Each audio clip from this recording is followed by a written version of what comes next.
Let's talk morning routines for people that don't do routine. We know that routines are good for our mental health and for getting stuff done, productivity, but what to do when routine isn't really your thing? And even having a consistent schedule isn't really your thing. This video is not going to be like the other videos on crushing it with the tight schedule and routine. This is going to be different. People with ADHD or creatives tend to have inconsistent schedules or thrive as night owls. And I do that too. I will have bursts of creativity where I'll work until 3 or 4 a.m. And then other times I'm going to bed early and getting up early. So I've come up with daily habits that I incorporate no matter what time I get up. I want you to thrive without feeling guilt or shame for not being one of those type A on it kinds of people. Because honestly, it's not in our nature to be getting up at the same time every single day. All right, so this is what you want to do. No matter what time you get up, you want to have a routine of things that you do. The time does not matter. It starts with the minute you wake up.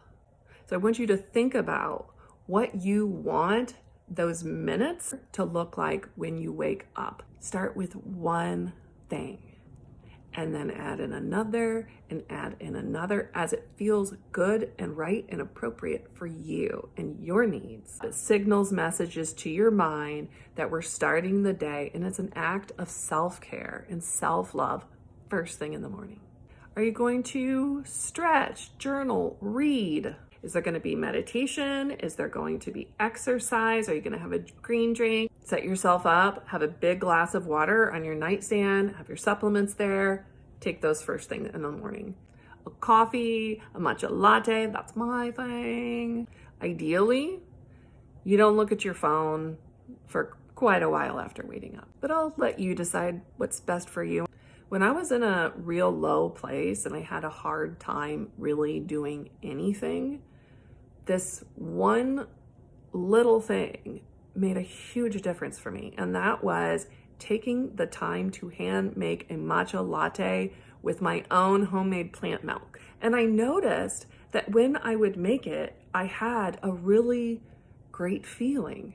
And that could be the dopamine, I completed a task, but it was bigger than that because I could have gone the easy route, but I took a little bit of extra time to make something special, and it felt like an act of self-love and self-care.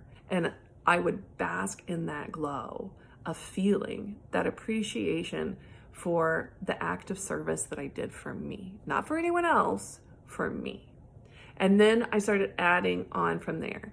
Whatever you do, start off slow. Don't decide that, yeah, everything's changing in my life. I'm this new person and I'm gonna get up and I'm gonna exercise and journal and meditate and do all of these things, because that's usually a setup for failure. These habits or routines are not going to really set you up for the success that you want if you're checked out, if you're going about them rotely. It's like, oh, okay, I do this all the time now, and so now I just don't really think about it. I'm thinking about something else. I've got the to-do list. I'm rushing. No.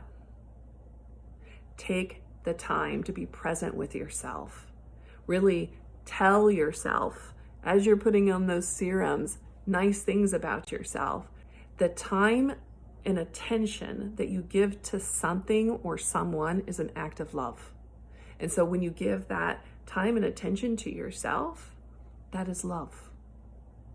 If you're just not there, if you're not able to shut off those thoughts in your head that are critical, that are bringing you down, if you have blocks where you just can't even seem to do that very first thing, then reach out to me. Let's get to the root of that and bust those blocks.